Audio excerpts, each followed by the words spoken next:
Hello and welcome to Serious Economics. Today we are going to start communication chronology. So let's begin the class. We will cover all the important concepts of chronology in this video. Okay? So let's see. Communication का root पहले हम पढ़ेंगे, ठीक है। ये जो chronology start होगी वो किससे स्टार्ट होगी? कम्युनिकेशन के रूट से, ठीक। तो कम्युनिकेशन का रूट क्या है? तो कम्युनिकेशन जो है सबसे पहले लैटिन लैंग्वेज में कॉमनिस से आया है, ठीक है। इसका मतलब कॉमनिस का मतलब होता है टू शेयर या मेक कॉमन। अगर सिंपली इस तरह से कम्युनिकेशन को डिफाइन करें कि जब दो लोग इंफॉर्मेशन, आइडियाज या फीलिंग शेयर करते हैं उसे हम बोलते हैं कम्युनिकेशन, ठीक है। तो कम्युनिकेशन का रूट समझ आ गया। तो वो लैटिन वर्ड कॉमनीट से आया हुआ है जिसका मतलब है टू शेयर या मेक कॉमन। दूसरा अब हम अपनी क्रोनोलॉजी में पढ़ने जा रहे हैं एलिमेंट्स ऑफ कम्युनिकेशन, ठीक है। देखो ये कोई क्रोनोलॉजी इस तरह से नहीं है कि आप एक चीज दूसरे से इंटरलिंक करो, बट ये जो प्रॉपर कॉन्सेप्ट्स, जो इम्पोर्टेंट कॉन्सेप्ट्स हैं कम्युनिकेशन की, ऑल ये जो है वीडियो क्या करेगी, उनको कंक्लूड करेगी, ठीक है। चलो, दूसरा जो है element of communication. Element of communication मतलब कि कम्युनिकेशन जो है वो एक तरह का प्रोसेस है। तो उसमें जो है उस प्रोसेस में क्या क्या एलिमेंट आते हैं, ये जो होता है हमारा element of communication. For example, जो सेंडर है वो क्या है? पार्ट है कम्युनिकेशन के। ये जो सेंडर है वो किसका क्या है? एलिमेंट है कम्युनिकेशन का। इनकोडिंग भी, मैसेज, चैनल, डिकोडिंग।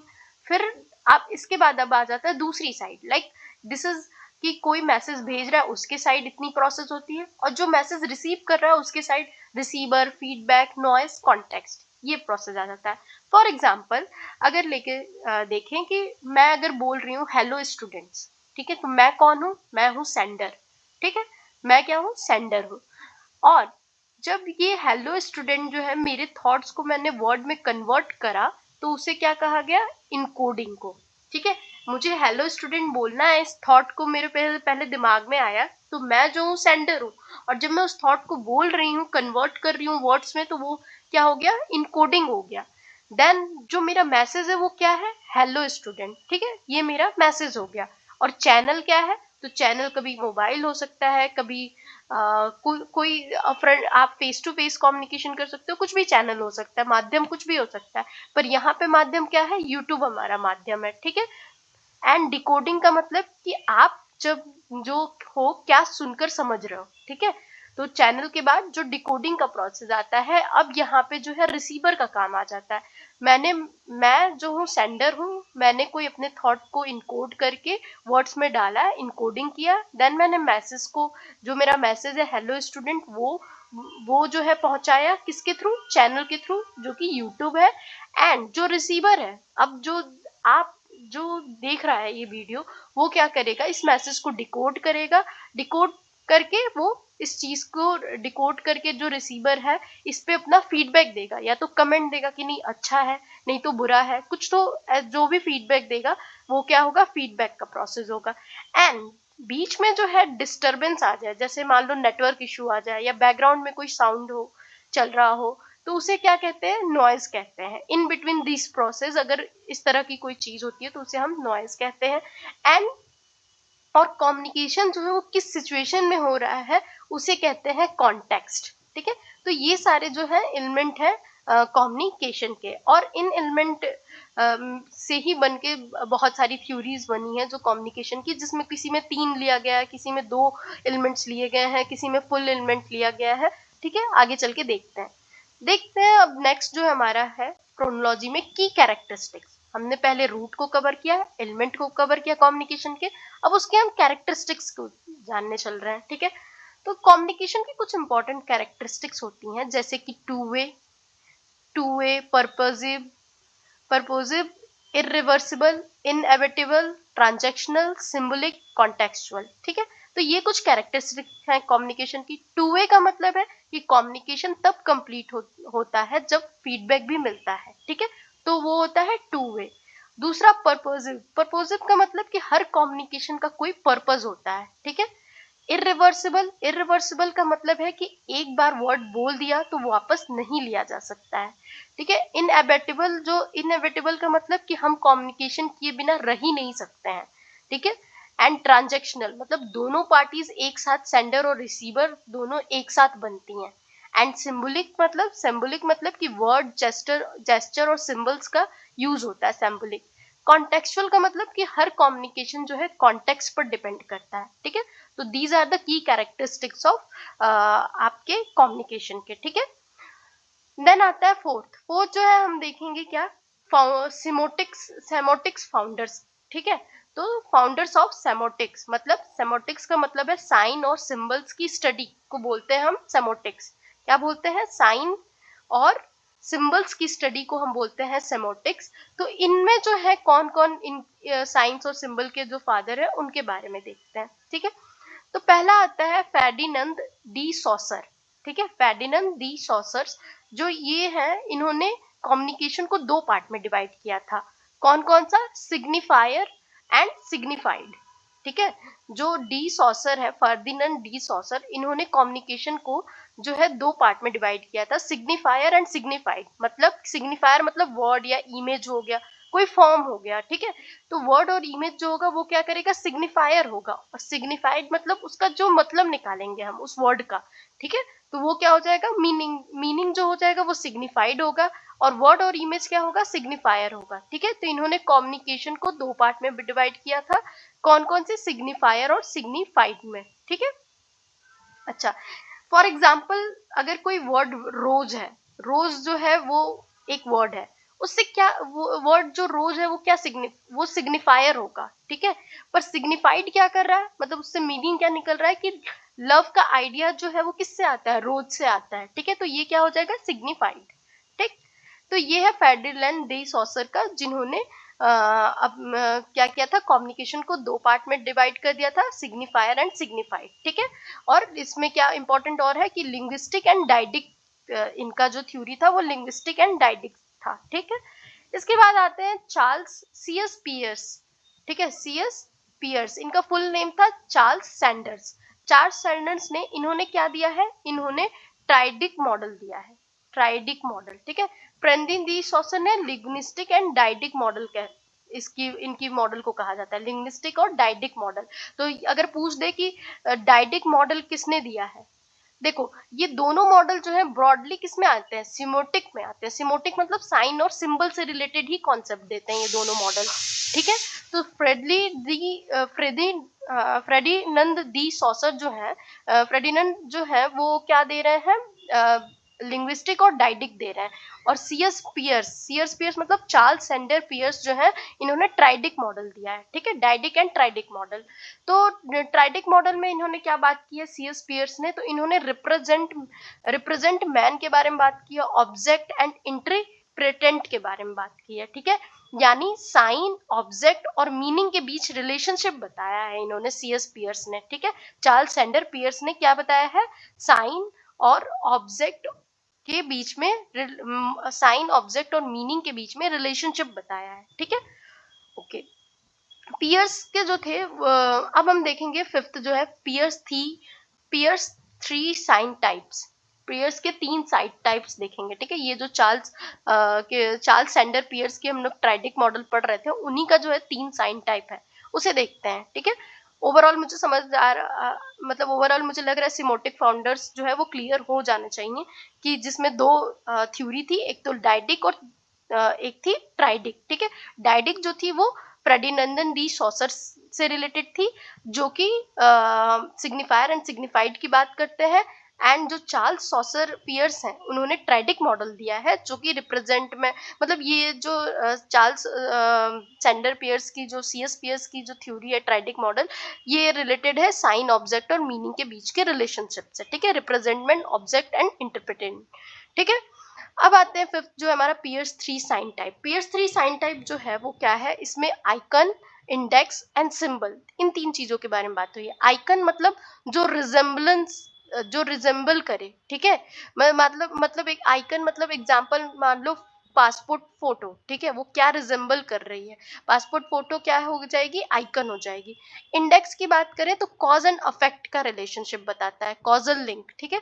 तो मतलब स्मोक है तो फायर है, ठीक है, मतलब धुआं उड़ रहा है मतलब आग होगी। तो इस तरह का जो रिलेशनशिप है वो इंडेक्स बताता है, कॉज एंड अफेक्ट रिलेशनशिप।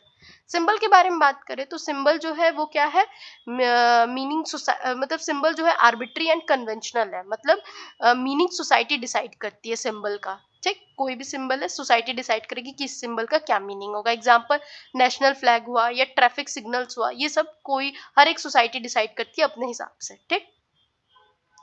अब बात करते हैं सिक्स्थ जो है थ्योरी, वो है रोलैंड बार्थीज की, ठीक है। रोलैंड बार्थीज ने किस चीज के बारे में बात की है, तो तीन कॉन्सेप्ट उन्होंने दिया है बार्थीज ने। कौन कौन सा, एक तो डिनोटेशन, कॉनोटेशन एंड मिथ के बारे में, ठीक है। तो देखो डिनोटेशन का मतलब क्या है, लिटरल मीनिंग। एग्जाम्पल रोज का मतलब फ्लावर ही समझो, लव मत समझो, ठीक है। तो लिटरल मीनिंग जो होता है वो होता है डिनोटेशन। बार्थीज ने तीन कॉन्सेप्ट क्या दिए हैं, डिनोटेशन, कनोटेशन एंड मिथ। तो डिनोटेशन का मतलब लिटरल मीनिंग, जो रोज है उसका मतलब फ्लावर ही है, यही समझो। देन दूसरा जो कनोटेशन है, कनोटेशन का मतलब क्या है, कल्चरल मीनिंग है, ठीक है। कल्चरल मीनिंग मतलब कि आप रोज से सिंबलाइज करते हो लव को, ठीक। तो ये हो जाता है कि कनोटेशन, कल्चरल मीनिंग निकाल देते हो उससे, जो सिंबल से जो आपके कल्चर में जो मीनिंग निकल रहा है वो आप उसको इंटरप्रिटेट करते हो। तीसरा जो है मिथ, मिथ के बारे में बात करते हैं बार्थीस, मतलब कि जब कोई आइडियोलॉजी कॉमन सेंस लगाने लगती है उसे कहते हैं मिथ, ठीक है। मिथ जो है ideology naturalised as a common sense, मतलब कोई आइडियोलॉजी है उसको कॉमन सेंस की तरह नेचुरलाइज कर दिया जाता है। जब कोई आइडियोलॉजी कॉमन सेंस लगाती है तब उसे बोलते हैं मिथ। तो बार्थीस के तीन समझ आ गए, बार्थीस के तीन कॉन्सेप्ट, डेनोटेशन, कोनोटेशन एंड मिथ, ठीक है। uh, a small request to you guys, kindly give me a feedback that I'm doing good or not. It will be helpful and it will motivate me to continue this journey. Okay, so sorry for taking time, let's start. क्या है, seven जो है Stuart hall, Stuart hall की क्या है, Stuart hall की encoding and decoding है, ठीक है। स्टुअर्ट हॉल की क्या है theory, encoding and decoding model है। इनकोडिंग एंड डिकोडिंग मॉडल में जो है इसमें क्या था, तो स्टुअर्ट हॉल ने क्या बताया था कि ऑडियंस हर मैसेज को अलग अलग तरह से इंटरप्रिटेट करती है, ठीक है। स्टुअर्ट हॉल ने क्या कहा था कि ऑडियंस हर मैसेज को अलग अलग तरह से इंटरप्रिटेट कर सकती है। जैसे कि उन्होंने क्या क्या कॉन्सेप्ट दिया था कि dominant, negotiated, oppositional reading position, मतलब dominant reading, negotiated reading and oppositional reading. Dominant reading का मतलब कि ऑडियंस जो है सेम मीनिंग एक्सेप्ट करती है, मतलब इन मैंने क्या कहा कि स्टुअर्ट हॉल ने क्या दिया कि ऑडियंस हर मैसेज को अलग अलग तरह से इंटरप्रिटेट कर सकती है।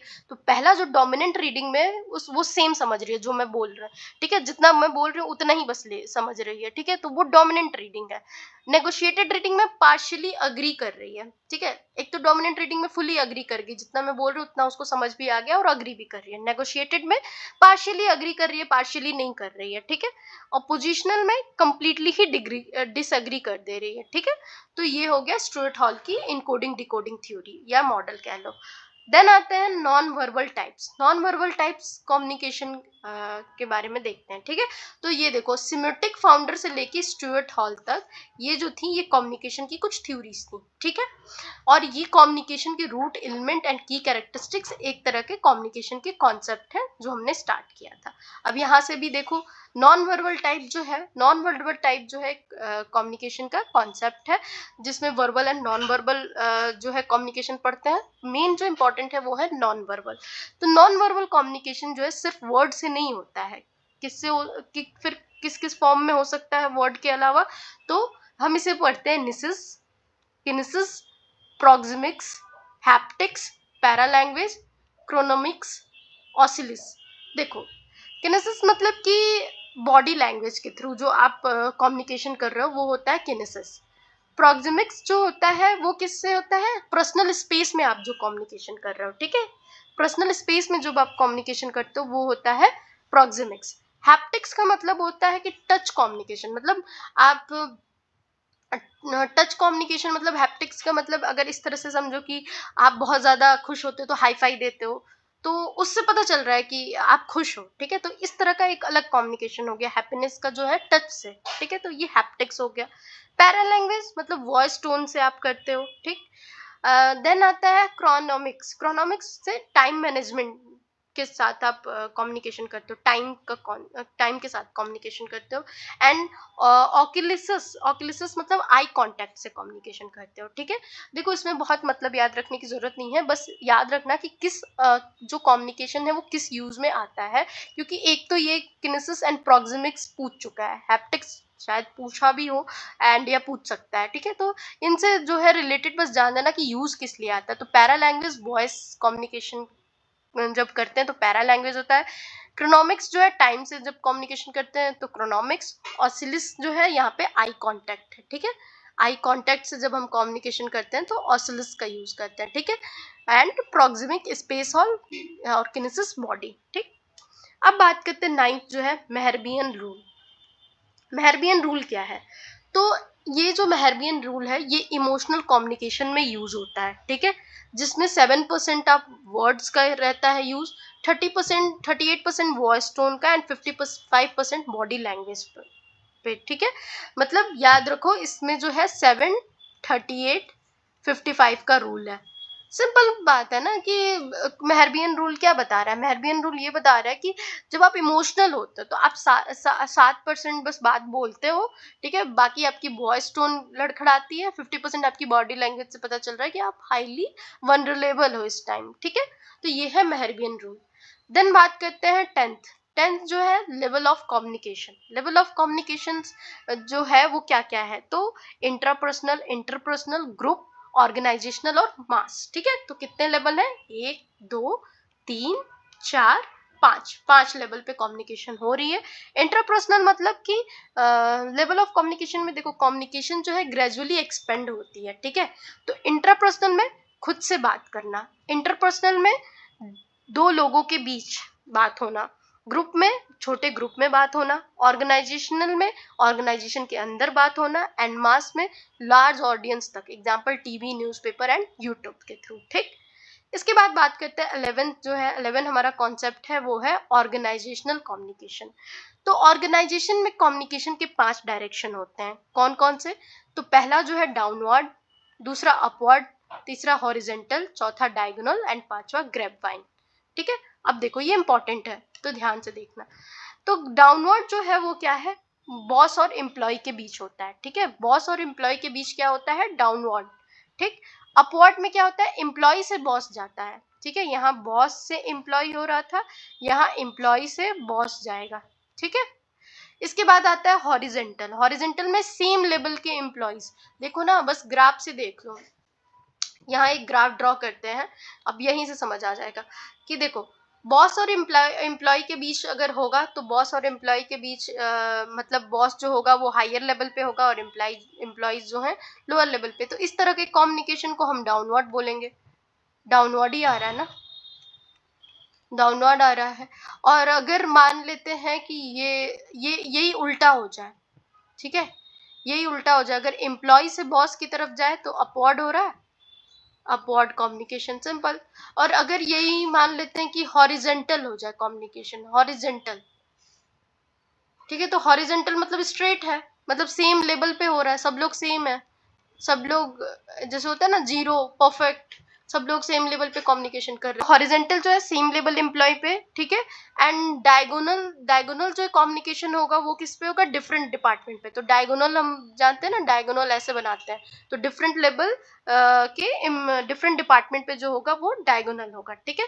ग्रेपवाइन जो होता है उसका मतलब क्या होता है? ग्रेपवाइन जो होता है इनफॉर्मल कम्युनिकेशन होता है, जैसे गॉसिप करना हो गया, ठीक है।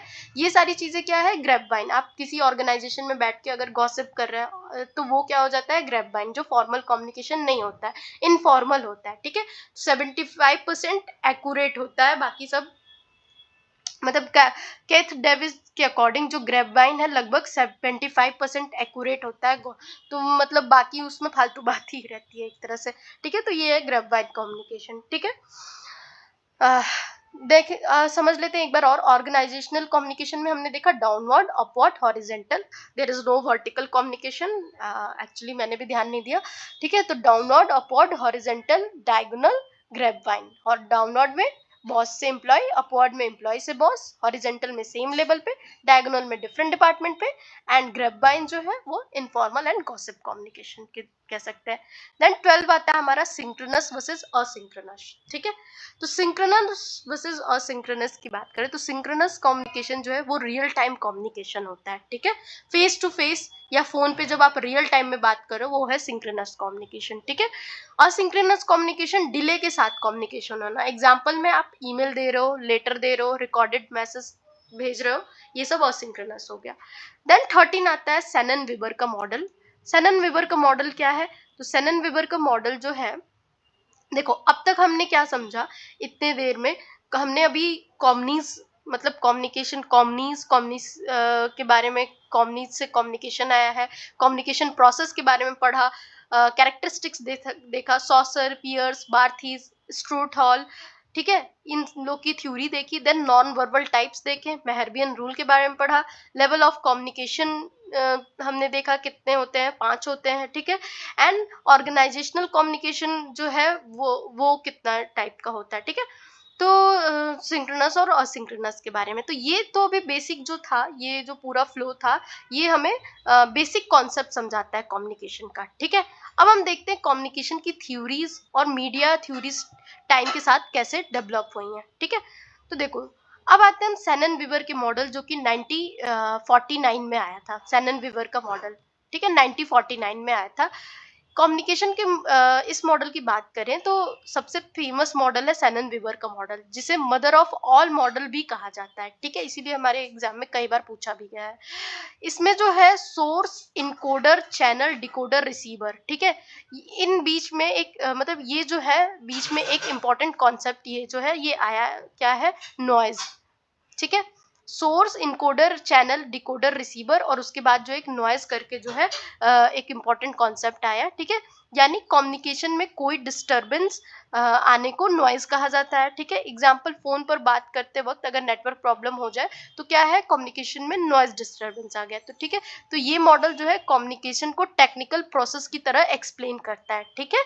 तो ये जो है source, encoder, channel, decoder, receiver, जो बेसिक हमने एलिमेंट देखा है उसके बारे में ही बात करता है, पर एक और चीज ऐड कर देता है, दैट इज नॉइज, ठीक।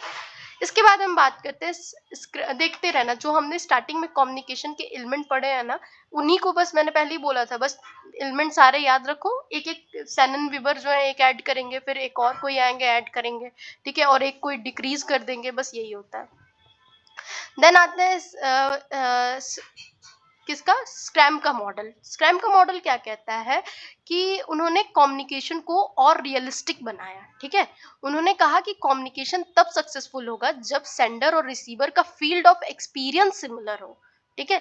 मान लो एग्जाम्पल, अगर इकोनॉमिक्स का टीचर इकोनॉमिक्स पढ़ा रहा है तो स्टूडेंट को बेसिक इकोनॉमिक्स तो आनी चाहिए ना।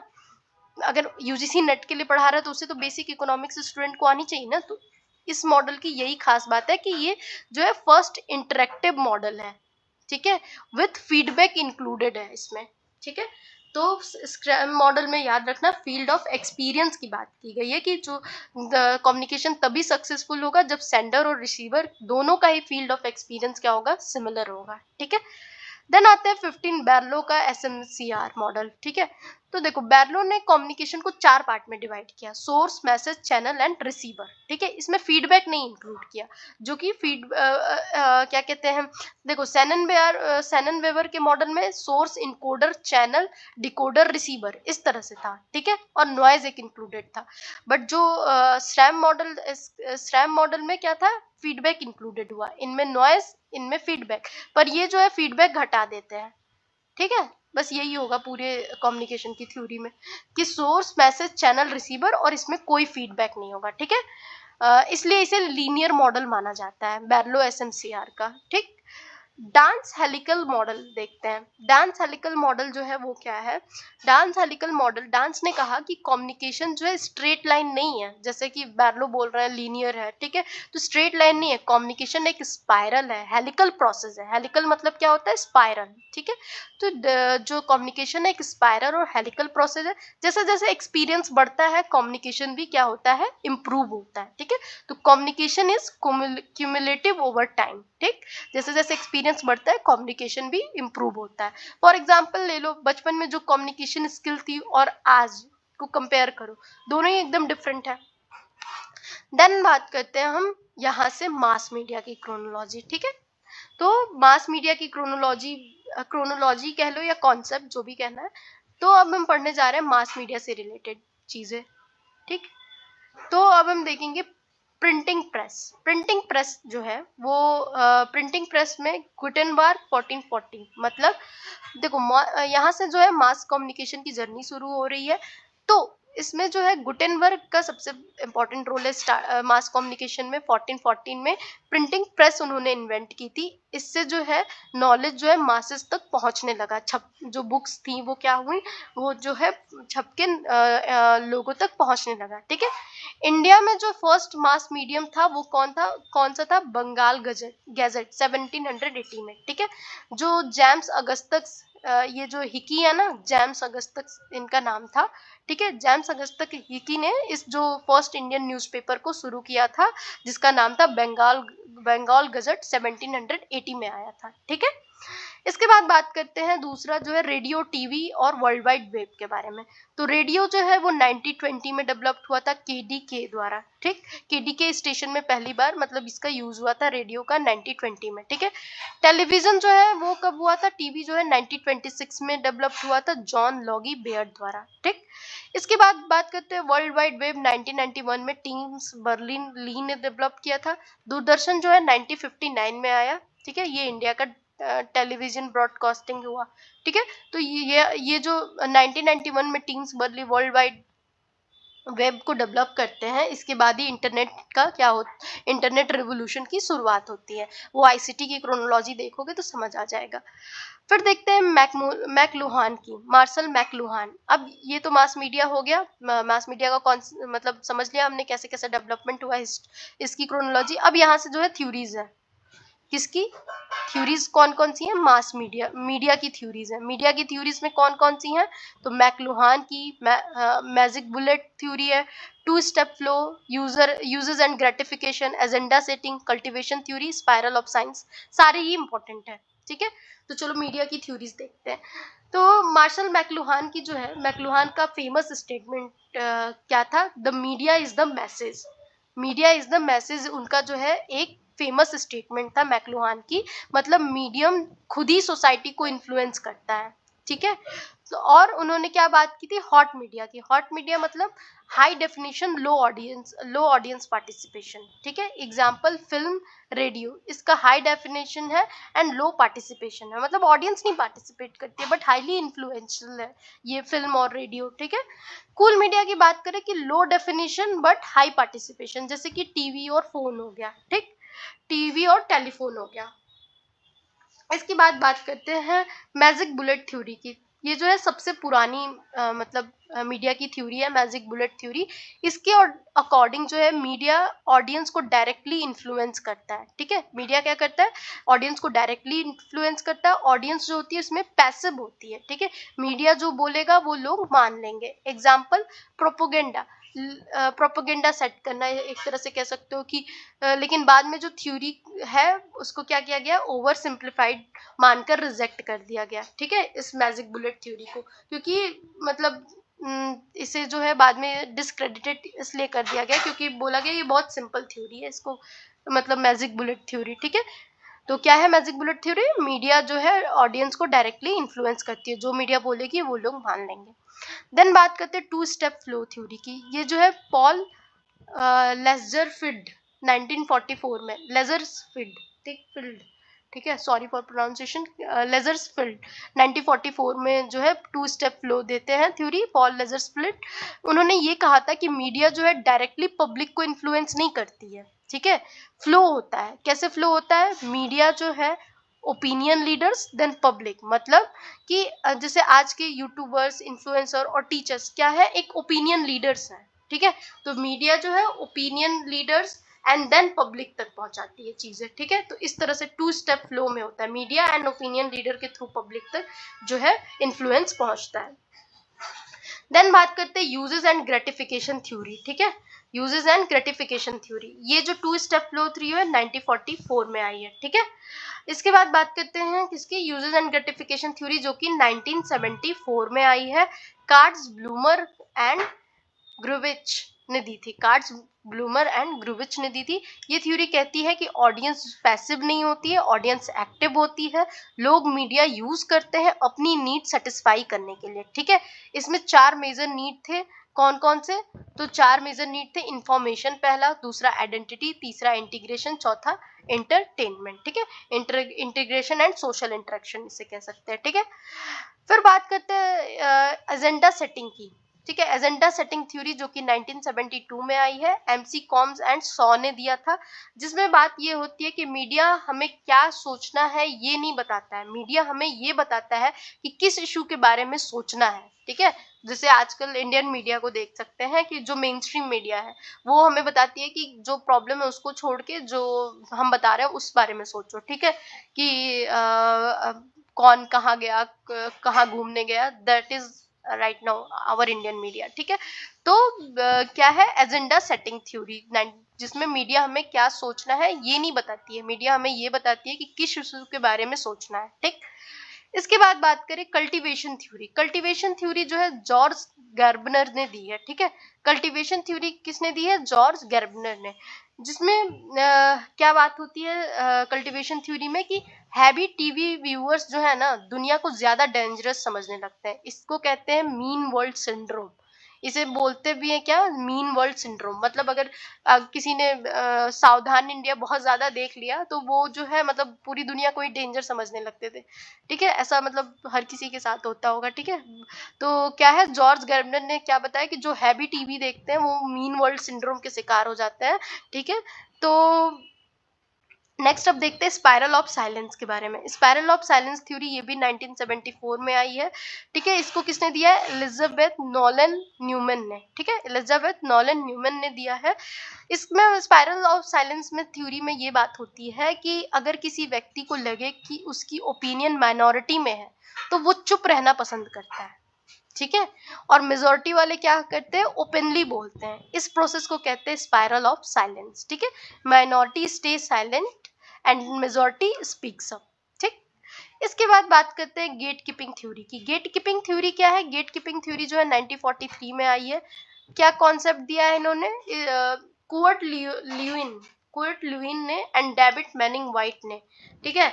कुर्ट ल्यूइन ने 1943 में गेट कीपिंग का कॉन्सेप्ट दिया था, डेविड मैनिंग वाइट ने 1950 में जर्नलिज्म में इसको अप्लाई किया था, ठीक है। तो गेट कीपिंग का मतलब होता है मीडिया डिसाइड करती है कि कौन सी इंफॉर्मेशन पब्लिक तक जाएगी और कौन सी नहीं, ठीक है। For example news editor decide करता है कि कौन सी न्यूज फ्रंट पर पेज पर आएगी, कौन सी नहीं, ठीक है। देन बात करते हैं फोर्थ स्टेट। फोर्थ स्टेट मतलब जो फोर्थ स्टेट मतलब media as a fourth pillar of democracy, ठीक है। तो डेमोक्रेसी के 3 ट्रेडिशनल पिलर होते हैं, कौन कौन सा, लेजिस्लेचर, एग्जीक्यूटिव, जुडिशरी। लेजिस्लेचर में विधानसभा पार्लियामेंट आता है, एग्जीक्यूटिव में गवर्नमेंट आता है, जुडिशरी जो है कोर्ट, ठीक है। लेकिन मीडिया को फोर्थ स्टेट या फोर्थ पिलर ऑफ डेमोक्रेसी कहा जाता है, क्यों, क्योंकि मीडिया जो है गवर्नमेंट और सोसाइटी दोनों पर नजर रखता है और पब्लिक को इंफॉर्मेशन प्रोवाइड करता है, ठीक है। इंडिया में इंपॉर्टेंट बॉडीज कौन कौन सी हैं मीडिया की, तो प्रेस काउंसिल ऑफ इंडिया 1966, ठीक है। तो press council of India 1966 print media को रेगुलेट करता है, प्रेस की फ्रीडम और एथिक्स को प्रोटेक्ट करता है। फिर आता है ट्राई, ठीक है। ये telecom regulatory authority of India है जो कि टेलीकॉम और ब्रॉडकास्टिंग सेक्टर को रेगुलेट करता है, जैसे कि टीवी, केबल, टेलीकॉम सर्विस पर नजर रखता है, ठीक है। इसके बाद बात करते हैं फिल्टर बबल। फिल्टर बबल जो है एली पैरिसन ने 2011 में, ये रिसेंट थ्योरी है तो याद ही रखना। फिल्टर बबल जो है एली पैरिसन ने 2011 में दिया है। जैसे कि आज के डिजिटल एज में सोशल मीडिया और सर्च इंजन एल्गोरिथम यूज करते हैं, ठीक है। एल्गोरिथम आपको वही कंटेंट दिखाता है जो आपको पसंद है। रिजल्ट इसके क्या होता है, आप सिर्फ एक ही टाइप की इंफॉर्मेशन देखते रहते हो, इसे कहते हैं फिल्टर बबल थ्योरी। ठीक है, फॉर एग्जाम्पल अगर आपको रील स्क्रॉल करना है तो मीडिया जो है एल्गोरिथम के थ्रू वही दिखाएगा, और आपको पसंद है वो आपकी लाइफ के लिए बेनिफिशियल है ये नहीं है, इससे आपको कोई फर्क नहीं पड़ता है। बट मेरे हिसाब से जब कोई चीज़ बोरिंग होती है शायद वही हमारे लिए ज़्यादा बेनिफिशियल होती है, क्योंकि वो हमें डोपामिन नहीं देती है but it is useful for our life. जैसे कोई बोरिंग टीचर का लेक्चर होता है, ऐसा नहीं कह रही हूँ कि ना समझ आए, बट स्टिल अगर उसमें कोई कॉन्सेप्ट हो जो दिमाग से ऊपर जाए तो we need to study more ना, कि अरे यार ऐसा क्या है जो हमें समझ नहीं आ रहा है, but what we do we skip, कि समझ नहीं आ रहा है हम कहीं अच्छी जगह चलते हैं जहाँ पे मस्ती मजाक हो। ठीक है, लेट इट बी। चलो फिल्टर बबल थ्योरी हमने देख लिया।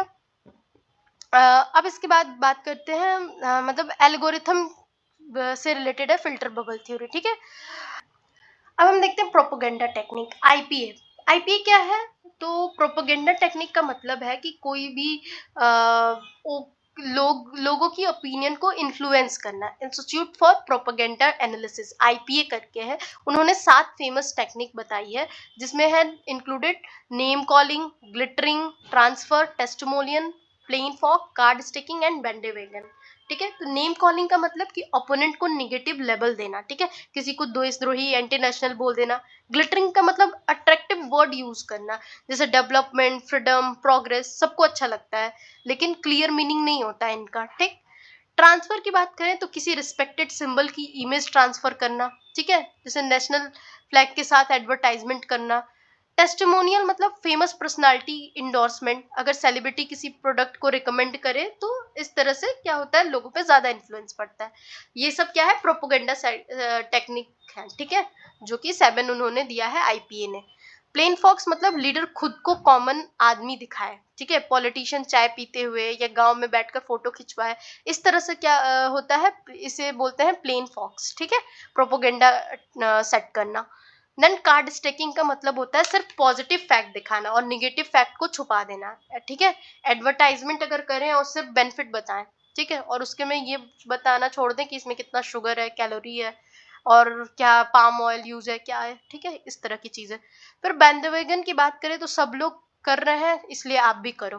ठीक है, तो इंडिया का number 1 choice, 10 million user already join, इस तरह का अगर कोई एडवर्टाइजमेंट करे तो फिर आप क्या करोगे, इन्फ्लुएंस होगे। सब एड पॉपुलम की जिसे कहते हैं ना थ्योरी, फैलेसी की, सब कर रहे हैं इसलिए पॉपुलर है इसलिए हमें भी करना है। ठीक, तो ओवरऑल खत्म हो गया हमारा कम्युनिकेशन का ओवर क्रोनोलॉजी। हमने कम्युनिकेशन की जर्नी बेसिक कम्युनिकेशन प्रोसेस से शुरू की थी, फिर कम्युनिकेशन मॉडल पे आए, फिर मास मीडिया का डेवलपमेंट पढ़ा हमने, और फाइनली मॉडर्न कॉन्सेप्ट जैसे agenda setting, cultivation theory, spiral of silence, fourth state, filter bubble और प्रोपोगेंडा टेक्निक तक हमने खत्म किया। ठीक है।